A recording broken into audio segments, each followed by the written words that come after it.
দক্ষিণ কামৰূপৰ পলাশবাৰী বৰকুছিৰ তপন মানিলৈ সন্মানীয় ডক্টৰেট উপাধি আন্তঃৰাষ্ট্ৰীয় গৌতম বুদ্ধ শান্তি বঁটা 2024 প্ৰদান।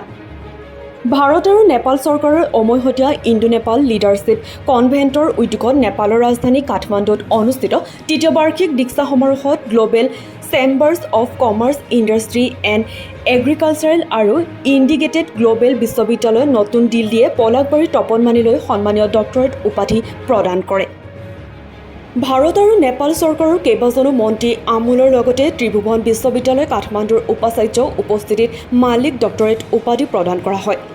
সন্মানীয় ডক্টৰেট উপাধি আৰু গৌতম বুদ্ধ শান্তি বঁটা গ্ৰহণ কৰি মালিয়ে দুয়োখন দেশৰ সামাজিক অৰ্থনৈতিক উন্নয়নৰ কাৰণে কাম কৰি যোৱাৰ চেষ্টা কৰিব বুলি মন্তব্য কৰে। উল্লেখ্য যে গৌতম বুদ্ধ শান্তি বঁটা লাভ কৰা মালি হ'ল উত্তৰ পূৰ্বাঞ্চলৰ একমাত্ৰ প্ৰতিনিধি। তপন মালি পলাশবাৰী সমষ্টিৰ বৰকুছি গাঁৱত প্ৰয়াত সুবোধ মালি আৰু নীলু মালিৰ কনিষ্ঠ পুত্ৰ।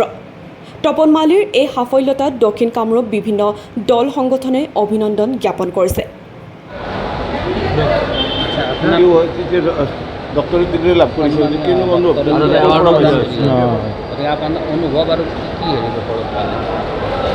আচলতে আমাক এই চেণ্ট্ৰেল গভৰ্ণমেণ্টৰ মিনিষ্ট্ৰী অফ নীতি আয়োগে মোক ফোন কৰিলে আৰু দীনদয়াল উপাধ্যায় ফাউণ্ডেশ্যন তেওঁলোকে মোক ফোন কৰে আপোনাৰ যিবোৰ এক্টিভিটি প্ৰিভিয়াছ 4 বছৰ 5 বছৰ যিবোৰ এক্টিভিটি সেই এক্টিভিটিবোৰ চাই আপোনাক আমি দীনদয়াল উপাধ্যায় ফাউণ্ডেশ্যন আৰু নীতি আয়োগৰ পৰা ইণ্ডো নেপাল কনক্লেভ এট কাঠমাণ্ডুত যিটো ইণ্ডিয়া আৰু নেপালৰ যিটো মানে কনক্লেভ তাত নিমন্ত্ৰণ জনাইছোঁ। আপোনাক ইণ্টিগ্ৰেট গ্ল'বেল ইউনিভাৰ্চিটি দিল্লীৰ পৰা অনাৰী PhD আৰু নেপাল গভৰ্ণমেণ্টৰ জইণ্ট ভেঞ্চাৰত Gautam Buddha international peace award কাৰণে ইনভাইট জনাইছোঁ। এই ইনভাইটেশ্যন পাই আমি কাঠমাণ্ডু গ'লোঁ। কাঠমাণ্ডুত নেপাল আৰু ইণ্ডিয়াৰ আচলতে ইণ্টাৰনেশ্যনেল কনক্লেভ হ'ল।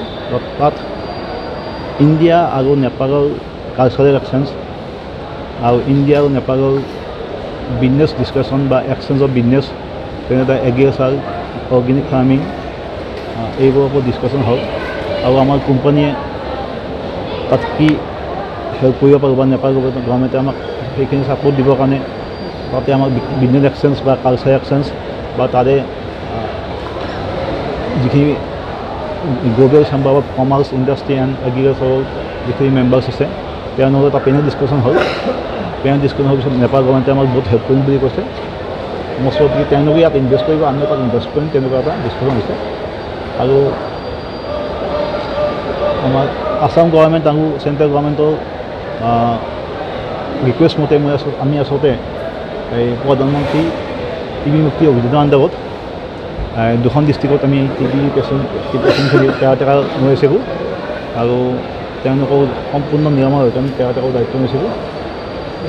এইবোৰ আৰু বেলেগ বেলেগ লোকেল ছ'চিয়েল ছাৰ্ভিচ এক্টিভিটিবোৰ চাই আমাৰ এইটো মানে সন্মান তেওঁলোকে দি দিছে।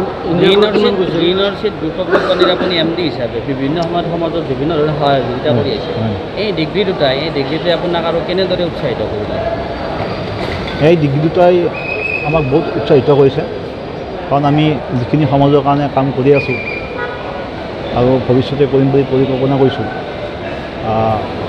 গভৰ্ণমেণ্টেও আমাক বহুত এইখিনি সন্মান দি আমাক বেছি উৎসাহিত কৰিছে। ভৱিষ্যতে আমি আকৌ অসমৰ ছ'চিঅ' ইকনমিক ডেভেলপমেণ্টৰ কাৰণে আমি যিমান পাৰোঁ সিমান কাম কৰি যাম। কিমানজন গৈছিল ইণ্ডিয়াৰ পৰা অসমৰ পৰা?